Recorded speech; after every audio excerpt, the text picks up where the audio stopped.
And just as a reminder, today is a fireside chat with Mike Moyer and Thomison. The subject, how to fund a project or startup with minimal cash. And over the past few months, we have spoken with many people who are struggling with funding projects and startups, with an increasing number wanting to do it in a decentralized way. So how can you fund a new project or startup without loads of cash in ways that are fairly compensate contributions and that serve to enhance long-term relationships between contributors and not destroy them? And how do funding mechanisms like dynamic equity, which we'll talk about in a bit, play out in a new wave of decentralized organizations? I'm going to pass it over to Tom, who will then introduce Mike. Tom, thanks so much for your time today. Yeah, for sure. Wonderful to see everybody here. I see so many familiar faces and names. And Mike and I just had a really cool hangout for about the last 9 minutes, catching up. That should have been recorded for sure. Yeah, so welcome everybody. And where's Mike on my grid? He's somewhere around here. I see him now. Welcome, Mike. So glad you could join us for this chat. You have been on my radar ever since early Slicing Pie days. We'll get into that a bit. I've been tracking your work and your progress. Huge fan of all that for sure. So yeah, really looking forward to the conversation. I love the question that Andy framed up. It was one of the questions that I held when first starting Encode.org after transitioning out of Holacracy 1. You know, Holacracy 1 for me was an experiment to see if we could replace a power structure that we've all kind of grown accustomed to and maybe even habituated as just ever present. Management hierarchy, top down, command and control, centralized versus decentralized systems. And so for about 7 or 8 years working with Brian and Holacracy 1, we worked to replace one power structure, management hierarchy, with a decentralized system of rules, a constitutional based set of rules to distribute authority, to structure an organization differently, to coordinate effort differently. And having lived in that system for 7 or 8 years, I am never going back to a centralized command and control, top down, bottom up structure. It seems nonsensical to me. And so being the entrepreneur that I am, about 7 or 8 years ago, 2014 or so, I started to get an itch again about addressing where power also lives centrally and personally in our legal structures, in our capital structures, the way we start up organizations as egoic founders and never kind of get uncoupled from that somehow. And how we hold labor and labor agreements, employment agreements as employees subservient to power systems outside of our control. So in 2014-15, I decided to upgrade those systems too, or at least attempt to, and change the way we legally anchor our corporate entities and change the way we think about capital and control, power and control in the legal structure, and change the way we think about labor and the notion of employees. As I say often with Holacracy, we got rid of management hierarchy and managers, bosses colloquially. So what the heck are we still doing with employees? It's a long-winded way to introduce Mike because I didn't want to revisit the same sins that I revisited even when starting Holacracy 1, when Brian and I were starting and we didn't have something like Slicing Pie or dynamic equity. We did the best we can to try to take the principles that we baked into Holacracy and hold them to us as founders, as owners, as shareholders, as equity stakeholders. And we did a fairly decent job, but it took rewriting the operating agreement to cross the line to decouple power and control at an equity from an equity perspective. So when starting Encode.org, I didn't want to repeat that error, as I said, and so I ran across Mike's work. And Mike was just launching Slicing Pie, a fair and equitable way to distribute capital equity in organizations. And I found it fascinating and reached out, read the book, of course, reached out to Mike to get schooled a bit, and then baked the principles of Slicing Pie right into the foundational operating agreement. Tell a lot more story there of how we did that and why we did that. But before I do, I'd like to tee it up over to Mike, and maybe have Mike share a little bit about the origin story for Slicing Pie. What was the energy behind trying to find a different way? You know, the mother of all entrepreneurial endeavors, there must be a better way. So what was the impetus, Mike, for there must be a better way to come together as founders and figure out how to capitalize a new startup? Well, I appreciate your comments. This is an area that organizations are ripe for redesign, and I appreciate the work you've done here. Throughout my career, I started my first company when I was in college back in the early 90s, and people wanted to get in on it. They wanted to join me, and they wanted to get a piece of the action. They wanted to, you know, split it 50-50. They wanted to say, I'll do this and share the profits. And it was a paralyzing prospect to me. I didn't know what to do or how to do it or how to think about it. And when I started a company when I was in graduate school. I went to my professors and lawyers and advisors and my uncle, and no one was able to give me a good answer. It was always, you know, what are your projections? How much is your company going to be worth in the future? That didn't seem right to me. And most companies are doing it 50-50. And Yes, the evil 50-50 split. I did some terrible financing deals that were clearly unfair, but I couldn't articulate why they were unfair. And when I started another company, I used a sort of a early version of Slicing Pie where I said, let's calculate people's contributions and divide it up based on their contributions loosely on that. And that seemed to work pretty well from a cooperative standpoint. But my next company, I fell victim to a little clause in the operating agreement, which allowed my partner to buy back my equity for basically nothing. And he probably turned around and sold it for millions. So this problem just kept reoccurring. It was just a reoccurring problem that I found that I wasn't the only one who shared this problem. It's a reoccurring problem. And I wrote Slicing Pie as a white paper back in 2010 with the intent of making kind of a hacker's guide to dividing up equity. And what I've realized over the years is that we want to base things on inputs, but there are not multiple versions of fairness. Fairness is there's one version of fairness. It's either fair or it's not fair. And luckily in business, because business is quantifiable in every way, everything in business is quantifiable. We can reduce everything to dollars and cents. And because that's true, we can calculate exactly what a fair split should be. So over the years, I've sort of solidified the model into what it is today. And there's some things that kind of make a difference between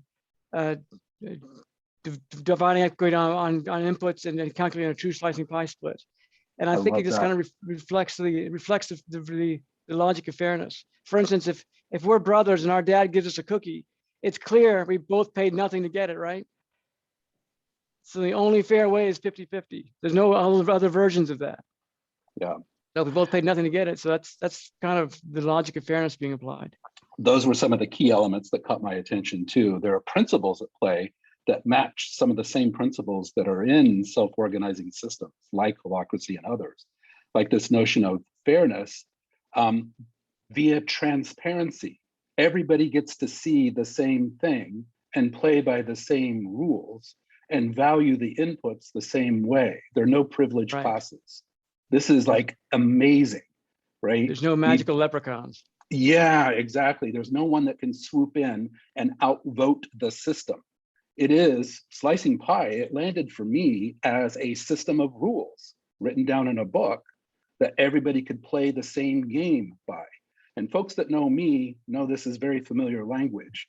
We all play a game together by a same set of rules that creates a fair and level playing field for all. These are some of the markers for self-organization. And I love that inputs can be categorized or valued in a variety of ways. And I love your baseline inputs, 2 times multiple on time, 4 times multiple on cash, cash is king, and then all kinds and varieties of valuing everything else in the world, like goodwill and in-kind contributions and physical assets, and the list is very long. But we all have a clear sense of the game we're playing together, and we build out this pie. And I had direct experience of doing this at Encode. We just changed inputs to A units. I can talk more about those maybe later.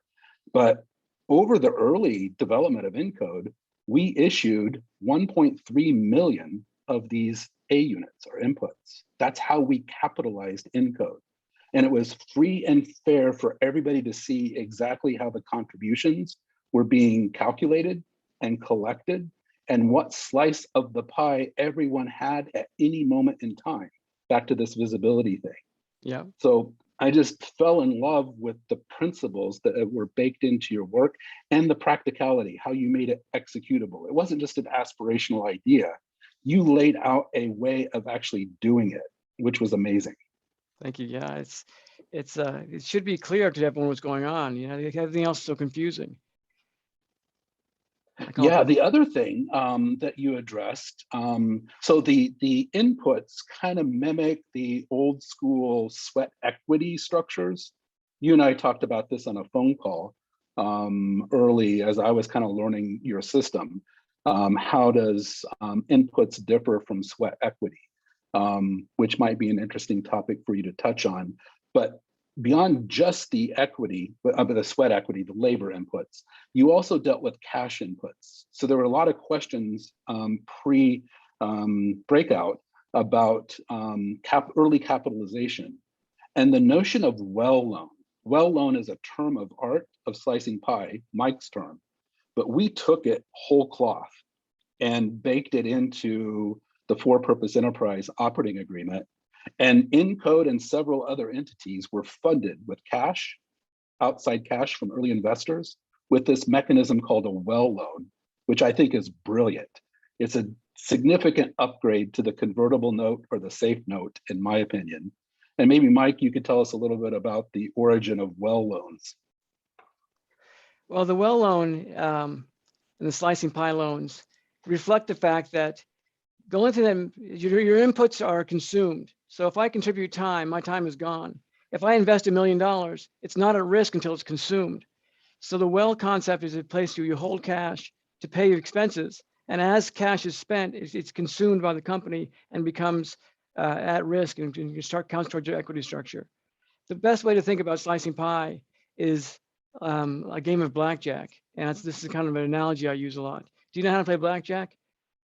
I do. So let's pretend that you well. and I, no one really plays as well as I think they do. Let's pretend that you and I are going to play blackjack together as a team, not as opponents, but as a team. So we're playing together on the same hand. And we agree to split the winnings 50-50 because we're friends.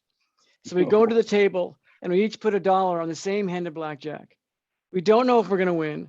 We don't know how much we're going to win. We don't know how long it's going to take to win. The future is unknowable. What we know for certain, however, is that we each bet $1. So the dealer deals 2 aces. So we want to split the aces and double down our bets. But I'm out of cash and you're not. So you put $2 more down. So now you've bet $3 and I've only bet $1. We still don't know if we're going to win or how much we're going to win or how long it's going to take to win. The future is still unknowable. What we know for certain, though, is that you bet $3 and I bet $1. If we win, does our original 50-50 deal sound fair? Yeah, no. No, it should be 75 for you and 25 for me. So your share of the winnings should reflect your share of the bets. Absolutely. And when the bet's put on the table, that becomes part of the equity split. So with the well loans and the cash, when you put the money on the table, that's your bet. When you put your time on the table, your ideas on the table, your relationships, your cash, it becomes a bet. And your share of the winnings should be based on your share of the bets. It's really just that simple. It's beautifully simple. It's elegantly simple. And again, it embodies one of the principles that I have found in self-organization. And this is the dynamic steering or facing reality principle, as opposed to predicting reality and predicting or trying to control reality. And the way this shows up in early stage startups is the blackjack analogy is really cool. But the same sort of thing happens, of course, when people put money down. They think they're wielding control in advance of that money actually being consumed. Right. So a €1 million investor feels like they kind of have some swagger, right? Here's my €1 million, and now somehow I have implicit control or say over the direction of the organization. This fusion of money and control, every seasoned entrepreneur knows how bad an idea that is and how much it gets in the way of pursuing a common purpose. And I think the notion of well loan decouples that beautifully. Instead of trying to predict what the share should be, it says here, the investor says, here is a well of money that you can tap into over time. And when you do so, that's when you get credit for your potential future equity, which is beautiful. And it gives you incentives to not use the cash, which is what you want. You want to use as little cash as possible. Exactly. And I bet, I don't know, there's, 50 some people in the room, at least half have probably had horror stories too, where cash has, in a bad way, influenced the health of the organization. Too much cash too soon does a lot of unwanted things in early stage startups. Yeah. So it keeps everything lean, mean, aligned, minimally sufficient, all of our cool code buzzwordy things for growing an organization. And the well loan is a beautiful tool to do that. And it has the nice conversion feature too, without all the complexity. It's one of the things I love about the convertible part. These inputs eventually do convert to equity, capital interest. Right. And that's super elegant too. Maybe you could share some of your experiences of that with folks that you've run into across the years, using well loans, converting them to capital interest. Well, what I found since doing this is that it works in any kind of organization, no matter where it is, no matter what the company does. I've seen prenuptial agreements written this way. There was a couple who bought a house together, and their investments in the house determined the distribution of assets when the house sold. And tools like this just help keep people maintain transparency and keep people from taking advantage. Like the $1 million investment, if we're a small startup and we make $1 million investment, that could consume the whole pie. And like you said, enforce controlling interest by buying a big chunk of equity. But it's not really at risk when it's invested because you can just give the money back. So we want to make sure that only when it's consumed is it at risk. People think that investors are these extra special people. They're just people that are doing their job, which is investing money in your company. So it helps kind of level the playing field that way. It really does. Yeah, I've noticed that too. It gets rid of that privilege class category that I talked about. And mostly it's implicit. It's kind of like shame on us in a way, because we all hold this implicit privileging. And then again, don't blame ourselves, because we haven't had until very recently really healthy, good alternatives to use. Like, what else are we going to do? This is how we've always done it, kind of thing, right? And we don't have good substitutes. How do you reconcile this is a question I have about decentralized organizations. If you have a major investor, how does that person exert his best interest of protecting his investment? Yeah, that's an awesome question. And key, here we get to lean on 15 years of work with distributed governance. New governance systems, new decision-making systems allow us to answer this question. So for example, in a for-purpose enterprise, the structure that Encode is working on and has been working on, we have a replacement for the board. A replacement for the board that uses decentralized governance and a different decision-making process where we do not have voting rights. So in a for-purpose enterprise, we integrate perspectives needed to pursue purpose. One of those critical perspectives is the investor perspective. Another critical perspective is the operational perspective, of course. And a third critical perspective is the labor or the people perspective.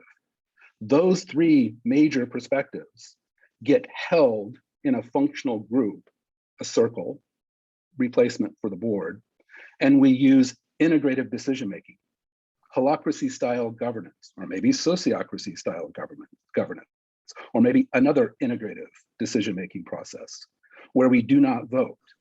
So what happens here, to your question, Mike, in a for-purpose enterprise where we decentralize everything, we've decoupled ownership and we've defined it as investment stake. So we redefine and decouple investor from control. So in a for-purpose endeavor, no one controls, no single person controls The system itself self-organizes by a set of rules, and there's no one that's above the rules, even the biggest investor. Now, that does not mean that those investor perspectives don't get due representation. I am an investor in a lot of these type of companies, and I do expect something for my investment. I do expect a return of investment in the purposes that I'm investing in. So I expect my perspective to be represented at the anchor circle in Holacracy speak, or at the board circle or the board itself, and have that perspective added to the other perspectives needed to coordinate whatever is needed to be done in pursuit of the purpose. So this eliminates voting rights. So in our system, in a for-purpose enterprise, we have no officers, no directors, no board conventionally, no voting rights, and no shareholders that can control. We replace all those very important constructs with something else. And then we play a different game together, a game that is self-organized and decentralized by a set of rules that are transparent and invites everybody to the same gameplay. But there is sort of this decision-making body that exists within the structure? Always. So in a holacracy-powered organization or a sociocracy-powered organization, authority needs to reside somewhere. It just resides in a role and in a set of rules that's fully distributed. So there is a hierarchy, a holarchy, if you will, of functional authority, ever increasing, ever widening authority that's nested across the organization. And the same decision-making process takes place in all levels of scale. So there is decisions being made across the entirety of the organization. There just isn't a privileging of a special decision-making body. They're all special. It's a decentralized system where every functional part makes decisions in service of the broader whole. I think I got it. I think one of the hallmarks of slicing pie is your ability to negotiate and establish and observe, if you will, the fair market values of different contributions. So, you might negotiate a rate for flipping burgers, which is about $12 an hour, or you might negotiate a rate for doing brain surgery, which might be $500,000 a year, or you might negotiate a rate for any other types of jobs. How are the fair market values determined in a holacracy? Yeah, so very much the way you outlined in the book. So just super concretely, the way we did it at Encode, we actually created a role, an earnings plan role, and that role had accountabilities to publish exactly what you're talking about. What's the fair market value for the type of talent and work that we might need to express this organization's purpose now in its current early stage? And that role had the authority to publish the matrix, to create, we used the daily rate conversion because that was easier. It aligned better with our work. So we created a fair market value daily rate for the types of talent that we might need to fill other roles in the organization. And instead of paying cash for those, this gets right back to the topic of this call, how do we bootstrap without cash? We tracked those contributions and we gave everybody a defined security in our system, a membership unit called an allocation unit, which is equivalent to the input. And this is the 1.3 million that we accumulated in the 18 months that we were in the startup or dynamic equity phase. So we used a table of valuation, a valuation table for the inputs. Fair market value for labor. Someone could take it or leave it, though. This is what we're offering for this type of position. And absolutely, yes. Yeah. And then if we don't pay you that value, then that's what we're not paying you is your bet. Not paying the bet, is that what you said? So we owe you this fair market value. If we don't pay it, the part that we don't pay you is your bet. Yes, and that bet shows up in the early stage as an input or an A unit in our vernacular. So an allocation unit. And then over time, as you get more money and revenue in the door, then you can start paying those salaries, and your allocation units go down and down and down to the point where they're no longer necessary because you're paying everybody in full. That's exactly right. And that's the decision-making process that we used. When were there diminishing returns of playing the input game or the A unit game, right, based on the ability to get to product market fit, getting some revenue in the system, and being able to pay people cash to buy groceries. Inputs and A units don't buy groceries, for sure. What do you find on average is a range of fair market value for startups like this? Yeah, so that's a very interesting question. I get a lot too from companies that I'm working with, and I just pull back from my history as an entrepreneur. I think it varies a little bit whether you're Europe or North America. But I think there's a range somewhere between the 30K per year base to the 80K per year base for early stage talent. Mm-hmm. It's not underpriced, nor is it overpriced, but there's a range there that feels adequate even for what would be considered as the founders or executives or the C-suite at an early stage. A point you make all the time is an early stage company is worth nothing, zero. And the responsibility, it's a very low responsibility job too. There's no customers, there's no money. The failure is limited to the people who are participating. If you're the CEO of McDonald's, failure is huge. Well, so exactly. And so the secret sauce here really is not the number, but it's the ratio and the gap. It's the floor and the ceiling, right? Because we're playing a math problem here. This is all kind of pretend. We're trying to value contributions based on a valuation methodology. And there's a floor and a ceiling, and that converts to these inputs or A units that allow us to track contributions. And all we want is for that to be public, visible, transparent, and changeable. This is another key element for dynamic processes, that it can change based on current experience. If it's working, cool. If it's not working, let's change it. And the let's change it process is super cool in a self-organizing system because we have a governance system to process those tensions, those inputs, those opportunities to change. So it is always evolving and everybody is participating and it's fully transparent all the way along the line. And this is a leverage point, I think. So this fireside chat is about how to start up with little cash. I think this attracts a different type of folk that want to play a different game together, that want to be inspired by a purpose and are willing to contribute a whole lot as long as it's their choice to do so and everybody's playing by the same set of rules. I think this is a fundamental shift in how we think about startups. One of the elements of slicing pie is what I call the recovery framework, which determines what happens to your slices when someone leaves the organization. And the logic breaks down 4 different reasons. Termination for cause, which usually implies you're not doing your job or you're doing something so negligent that it's clear you should be fired. Termination without cause, meaning you were doing your job, we just decided not to fire you. Resignation for good reason, which implies that the organization made promises that it couldn't keep, like we're going to start paying you in 6 months, no money materializes, and you have a good reason to resign now. And resignation without cause, meaning you just jump ship out of the blue. And those things determine your equity holdings after you leave. How does Encode and Holacracy match up to those types of termination situations?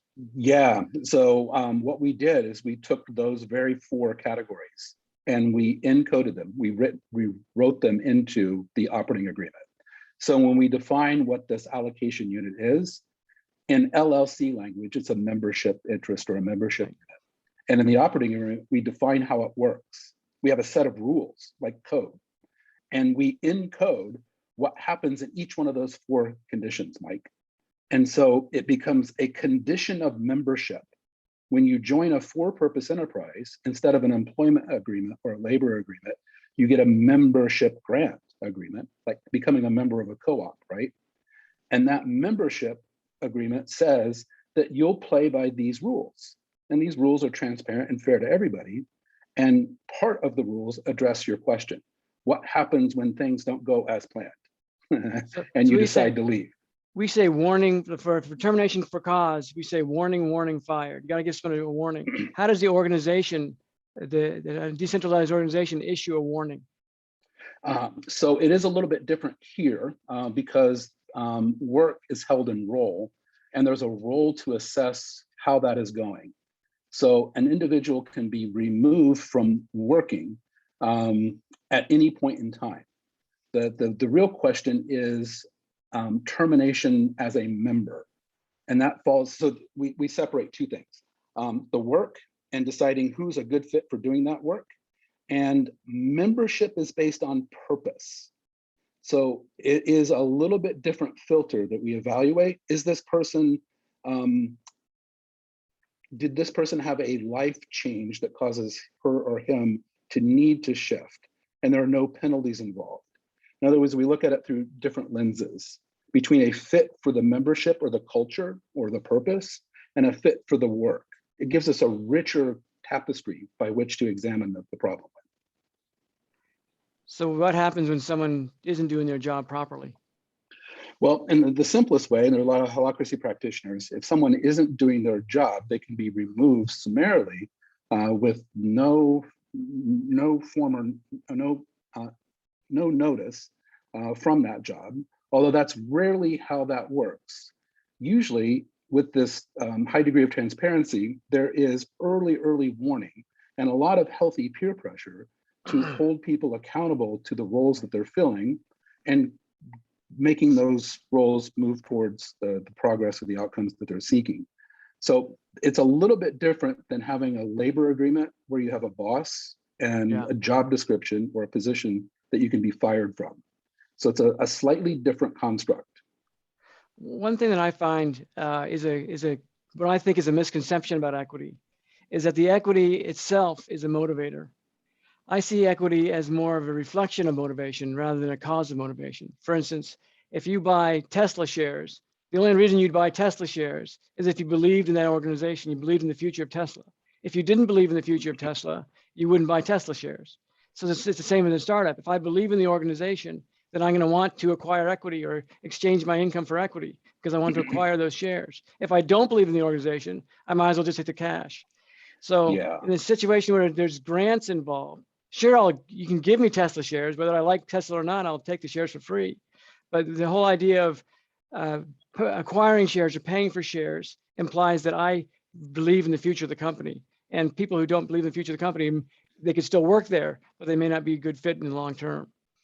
Yeah, that line of thinking rings true too in a for-purpose enterprise. The middle word there, purpose. Everything hangs on purpose. The inspiration for getting out of bed in the morning, leaving your family, leaving your kids, whatever, and lending your energy towards something else. And this is one of the things I love about the power shifted world. Everything hangs on purpose. Holacracy hangs on purpose, right? A for-purpose enterprise is all about purpose becomes the new boss, it's said often, right? So and it's what inspires. If I don't believe in the purpose anymore, then I can walk away on my own, Absolutely, and this is a key part. Who cares if I own shares then, right? Yeah, absolutely. In the labor pool, which we haven't talked anything about, one of the chief activities is purpose alignment. Mike, your individual purpose, what is motivating you? What is encouraging you? What is empowering you as an individual in the world now? Of course, that changes over time. And then how does your individual purpose align with the organization's purpose? And making sure that there's good alignment. And when there's not alignment, then treating people with dignity and respect, saying things shift and happen instead of projecting blame or shame. It's like, oh, maybe there's just not a good alignment here and you need to go find something else. How can we help you do that? Or maybe it's just a wrong fit for the type of work that you're really excited about. And it gives, again, a richer tapestry, a richer range of conversations we can have about our work and our contribution to things that we care about, purposes. And recognizing that people leave organizations for whatever reason is a good thing to keep in mind in the beginning, because so often equity deals are made without that assumption. Things are going to go perfect. We're 50-50, but what happens if someone leaves? Then you got these random buyback structures and buyback clauses. So sometimes when someone leaves and you buy them out, they're the only people who make any money in the organization because the company goes out of business later on. You bought somebody out for leaving, which shouldn't be the case.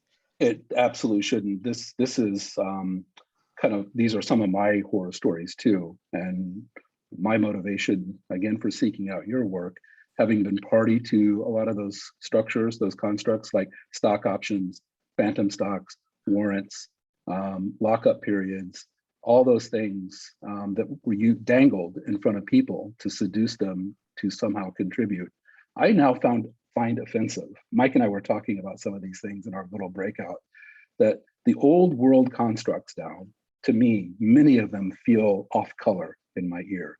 It's like, oh, this is just not even ethical any longer, when there are better ways to align around purpose with high degree of visibility and transparency, with a high degree of agency and integrity.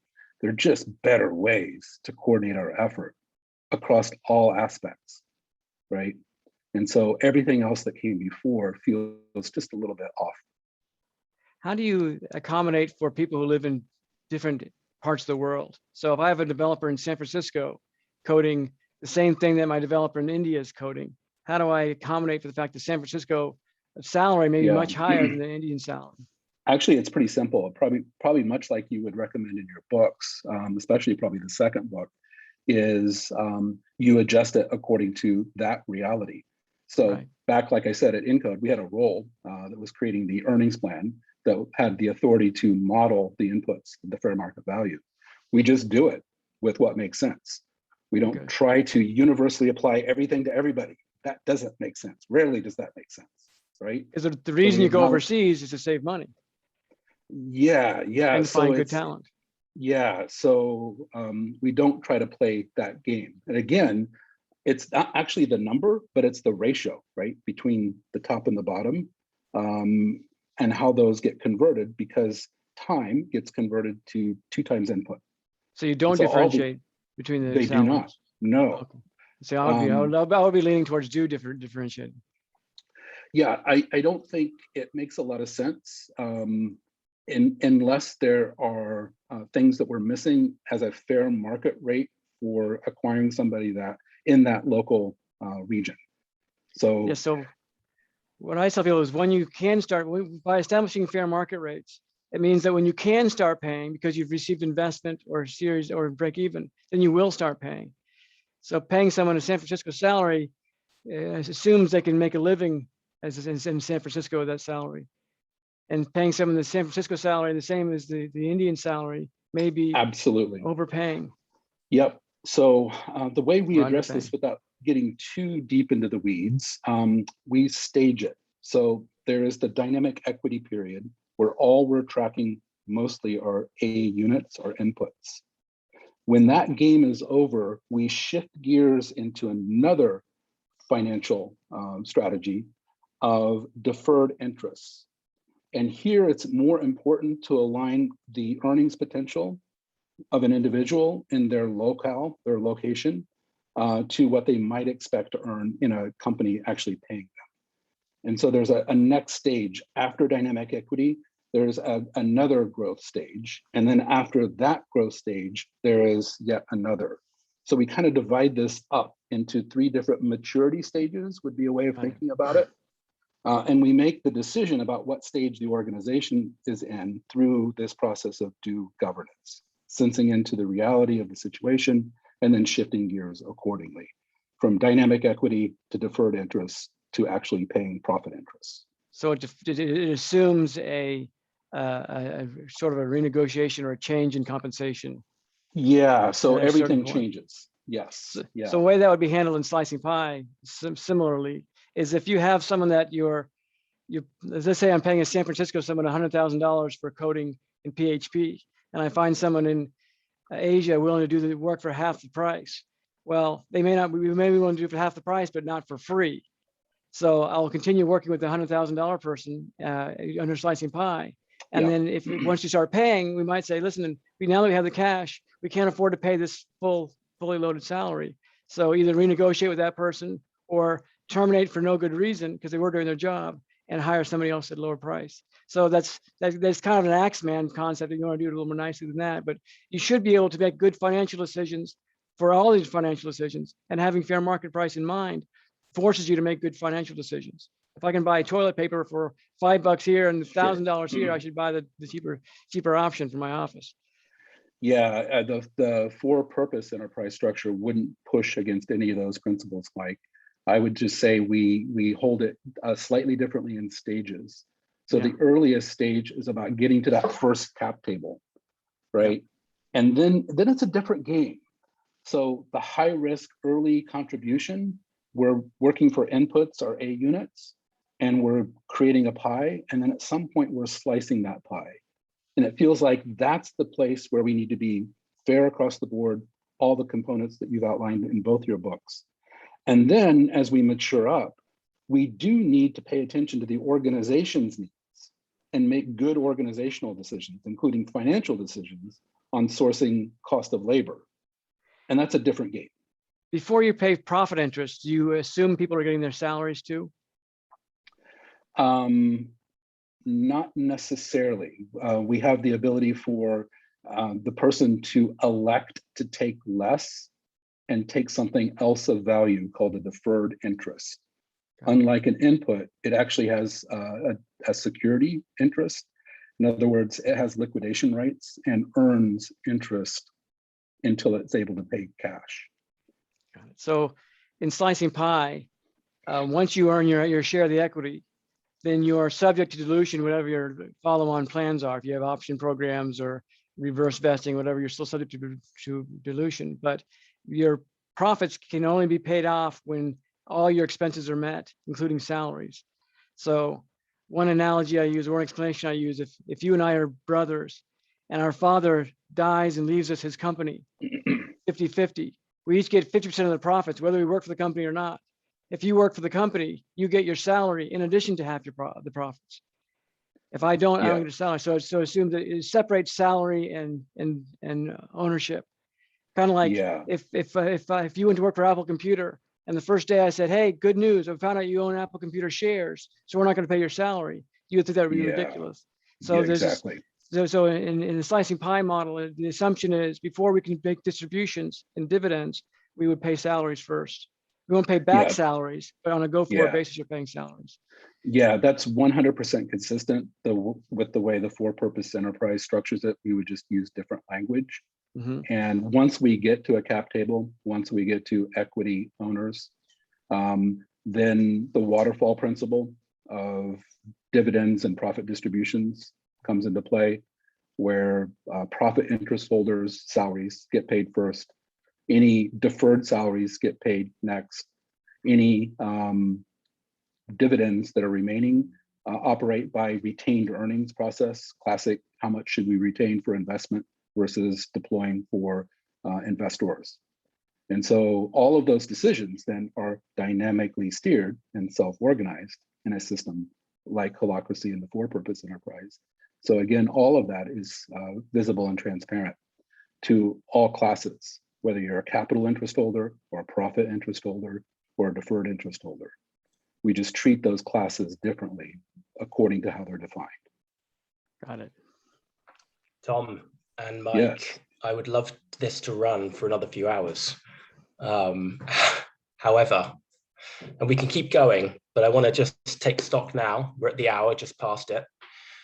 And there are a few questions from the audience. I wonder if now is the right time to transition, if we go for another 10, 15 minutes. Sure. Sure. Awesome. So I'm going to call on a couple of people who've asked questions, assuming that you're still on the call, of course. If you just unmute yourself, and if you could just very succinctly ask the question that you posed in the chat. I'm going to call firstly on Emmanuel. Emmanuel, are you here? Yes, sorry. Hey, so considering this, both concepts are such amazing concepts, why hasn't this succeeded yet? Why haven't we see this succeed? And what are the main bottlenecks for this currently? Well, I can, from slicing pie standpoint, I would call it quite successful. There's thousands of startups all over the world that use it. The book's been translated in about 10 different languages. I have lawyers all over the world to help people do it. So it's in regular practice. And in the 10 years I've been doing this, I haven't heard of a single situation when slicing pie is applied correctly that doesn't create a fair split. You know, the struggle I have is making it mainstream. People still are connected to the old ways of thinking. And I tell people there's 3 reasons why you wouldn't want to use slicing pie. The first reason is you don't get it. It hasn't clicked yet. Once it clicks, it'll be obvious that it works. The second reason is you don't want to learn it. You don't want to bother learning it. And people don't want to learn things all the time, which is too bad, but I always suggest you steer clear. And the third reason is, which is a little more sinister, is they do get it, but their intention is to take advantage of you. So people can be desperate and they want to get more than their fair share. But I'm quite happy with the success of slicing pie so far. But these are things you got to relearn and rethink old ways of doing things. I'm sure that Holacracy has similar problems. Yeah, it's a very similar answer. There has been a modicum of success over the last 15 years with Holacracy 1 and Holacracy powered organizations, 1,000 organizations globally, multiple languages, books supporting that practice, software, Glassfrog supporting that practice, some 35,000 people now working in a decentralized system. And yet that's not mainstream. That is not, that's not at scale. And it's much the same thing that Mike's pointing to. Unlearning is hard. And there's a lot of aspirational energy to embrace self-organizing principles until you live them. And living them is liberating and maddening at first. And it is a hurdle to get over. That said, the trend continues, the momentum continues. We are decentralizing everything on the planet. Money, labor, organizations, currency, all of it, right? So it is happening. It is a wave that we're riding. It is just taking a while for sure. Thank you, chaps. And thank you, Emmanuel, for the question. Tom, you had a great quote yesterday, I think. You gotta hate it until you love it. Yeah, it's like a lot of things that are new, like a diet or any sort of workout program. I'm going to pass over to Klaus. Klaus, you had a related question. If you're still on the call, feel free just to unmute yourself.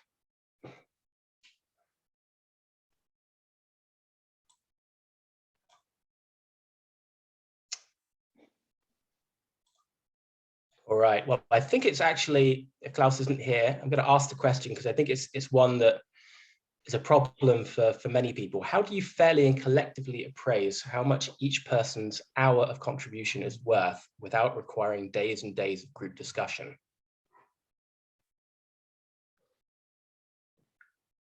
Tom, you want to take that one? Yeah, so similar to the answer I already gave, it's using best practices or good principles. And Mike outlines wonderful guidelines, foundation principles. And we use a role. This is where clear authority, one of the practice benefits of a self-organizing system is you do get autocracy. You get autonomy to act.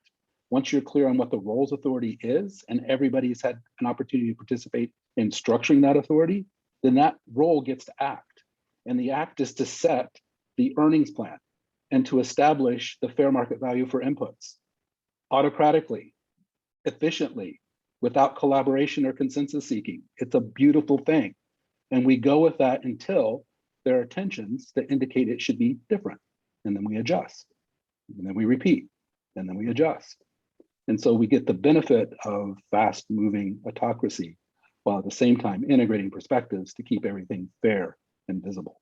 Yeah, things can always be renegotiated, but it's negotiating fair market salary in the slicing pie world is just like negotiating a salary anywhere else. You might take a job. You look at the market, you look at the resources that are available in the market, and you see, what your skill set is. So you're always kind of defining from there. If I was going to pay you, how much would I pay you? And as Tom mentioned in my second book, it's called Will Work for Pie. I go into detail about how do you pay salespeople and how do you pay advisors and how do you pay and people that work for the company and how do you negotiate these fair market salaries. Of course, there's lots been written about negotiating salary. You just kind of do your best and look at the market. It's much easier to negotiate a fair market salary than it is to predict future outcomes of businesses. Everything that you buy and sell in businesses has been negotiated, from your price of your electrical, your internet, your employees, your water bill. Everything has a fair market price attached to it. I'll post a link for Will Work for Pie in the chat. it's available for 99 cents on Amazon right now until I get around to changing it. But the key is just think about it as if you're taking a regular normal job with the company. How would you go about negotiating a salary? Nice. And I posted that, Mike, in the chat about 10 minutes ago. Do you want to talk any more about the inspiration behind that latest work? Yeah, Will Work for Pi is a follow-up from the Slicing Pi handbook, and it just drills down into some more detail about how do you hold people accountable and how do you pay people and make sure that your compensation is fair and stays fluid so it'll adjust. A lot of people are asking what goes on after you leave Slicing Pi, or how do you reward people? And so I try to put some content in there about what happens after the Slicing Pi model terminates, and how do you make sure people are being compensated fairly on an ongoing basis. And what I notice is, as I mentioned before, you want to give people the opportunity to buy into your business. Those who buy into your business are those who believe in your business, and you want to make sure that people are doing what they say they're going to do and deliver as a team. So one of the big things that I talk about in the Will Work for Pi book is how to implement a bonus program. And I think it could be implemented in a decentralized organization, because it assumes that people are agreeing to do things, and people that are agreeing to do those things are also soliciting help from the team, and the teammates are agreeing to help provide that help. So it really creates sort of this collaborative environment. So I talk about it. It's a number of topics, including, bonus programs, compensation programs, application of how Slicing Pi works in the real world, just to give people some more information around execution. Wonderful. And I will post that link again. Thanks, Mike. When did you actually release that? I came out in May. In May. Great. I'm going to pass over to Jennifer now. Jennifer, you had a question. If you just want to unmute yourself. Yes, thank you. Ooh, I'm a bit afraid to ask my question right now, but I am wondering, Mike, if you regard earning equity as a fundamental right. Not really. The equity is owned by those who take risk. So if you buy equity, it's an investment. And if you're taking risk in an organization, you should be treated like everybody else who's taking risk. And if I can't remove that risk by paying you, then I should give you a share of the rewards when those come. So I don't think it's fair to hire somebody, pay them a cut salary, and not give them equity. I think you have a right to the earnings just like everybody else. But if I pay you a full salary, then there's no right built into equity. So I run several companies myself, and my employees know what I do, but I pay them their salaries. I pay them straight up their salaries, so they don't ask for equity because they're not taking any risk. If I was going to pay them less than that, then I would be obligated to allow them to share in the rewards. I can't say, bet. I can't say I'm going to take it. You're going to bet alongside me, but I'm going to take advantage of your bets, not me. So I have to be able to willing to treat you the same way that I'm being treated for my bets. So in that sense, there's a right to it alongside everybody else. But if I'm paying, whoever's paying everybody can keep the equity for themselves. If I pay all the bills and I pay all the salaries and I pay everything, then I get to keep all the equity myself. Does that answer your question?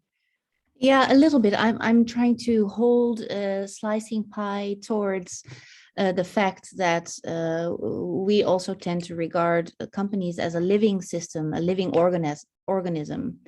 So sometimes I tend to say that we should not be sharing a pie, but that we should take the fruits from a tree whenever you need the fruit or you're hungry. So I'm just trying to hold these two together and see how we can make them relate. That is basically the origin of my question. Yeah. Well, this Slicing Pi will determine who gets what fruit. But we want to assume that when the fruit is distributed, everyone's getting paid their fair market salaries by that point. You can't distribute dividends or profits before you are meeting your financial obligations. Mm-hmm. So that's an important thing to keep in mind. Slicing Pi doesn't pay compensation. It pays dividends. It's not a form of compensation. It's a form of investment. It's an investment tool. Compensation is compensation. And if I don't pay your compensation, then you're making a bet. If I do pay your compensation, it's not a bet. So just like the example I used earlier, if our dad gives us a company and we each get half of it, we are each entitled to half the dividends after everyone's compensation is met. If I work for the company, then I'm entitled to compensation as well as my dividends. Tom, can you explain how that this answer of Mike compares to how that works at encode.org? Yeah, just real quickly, spot on. So what we're looking for is a way of accounting for contribution. And the reason Encode has 4 different financial instruments to account is because there are different types of contributions and different expectations. So slicing pie, or in our vernacular, A units or allocation units, convert to capital equity at startup. It's an investment, pure up, straight up, simple. Over time, though, we add 3 other units: deferred interest, capital interest, and profit interest. And those are convertible. They are earnings plans where they account for energy contributed and you get something in return. What we want is a high degree of flexibility to do with those what best meets your purpose. Sometimes you need cash, other times you don't. Sometimes you could defer your profit, hold it, treat it as an investment, and then in a for-purpose enterprise, over time, you can actually convert that to equity. So you defer your investment stake depending on your personal needs, whether you need cash, whether you need a short-term investment or a long-term investment. So you have the ability to adjust your portfolio based on your personal needs. So it goes beyond just making an investment for capital stake or equity, but a different 2 other types of investments, if you will. Thanks. Thank you. Thank you, Jennifer. We are beyond time, 15 minutes beyond time. I want to ask now, we didn't get to all of the questions, but I'd like any closing remarks by Tom and Mike before we close the session out. Yeah, Mike, would you like to go first? Yeah, I've been doing this, like I said, for 10 years now, and it always works. Fairness is based on logic. It's based on reflections of what we naturally know is fair. So if you're considering slicing pie and you're not quite sure about it, just rest assured that if you follow the logic of the model, it will deliver a fair split in a way that no other model can deliver. It sometimes feels awkward not to get your share up in advance. The good news is whatever you get, you'll have exactly the fair split. If you do get a split up in advance, if someone does give you an allocation in advance, no matter what you get, it's going to be wrong. So slicing pie always delivers a fair split. So take the time to get to know it. There's plenty of free tools online, plenty of spreadsheets and guides, and I'm always happy to answer questions. Just give it a chance, and once you click, you'll see that it works universally. Thanks for being here. Thanks, Mike. Tom? Yeah, thanks, Andy. Thank you, Mike. Lovely conversation. It's so good to hang out with you in person with a bunch of other cool folks. I admire your pioneering efforts to see a different way of getting stuff done and writing it down and making it implementable for others, which is similar to what we're all doing in this space. Back to a question of how do we make this mainstream? We get more and more people exposed to different principles that govern coordinating effort and getting work done. And kudos to you for pioneering in this space early on, and all of us who are pioneering different ways of showing up and trying to work together for purpose with more visibility and transparency and all of it. So thank you for being here. Thank you for participating in the conversation and your questions. And appreciate it, Andy, for hosting. Yeah, thanks for this. Thank you, Tom. Thanks, Mike. That was an awesome conversation. I want to tee us up maybe for a part 2 at some stage in the future. And if people want to sign up for future events by Encode, Encode is a very unique company in that we make it as difficult as possible for you to give us your email. It's hidden in the website, in the contact section, and you then have to tick a box. I've included the link to make it a little bit easier for you. So if you're not on our database, please do sign up if you want to attend future events. Also, Mike's latest work will work for Pi. There was a link that I provided in the chat. 99 cents, did you say, Mike? 99 cents on Amazon right now, yep. It's a bargain. Also, I posted the handbook for slicing pie, a classic in the making. Thank you to everyone who showed up today and to listen, for your questions, for your participation, and we hope to see you very soon. Bye for now. Hey, everybody. Thanks, Andy. Bye, guys.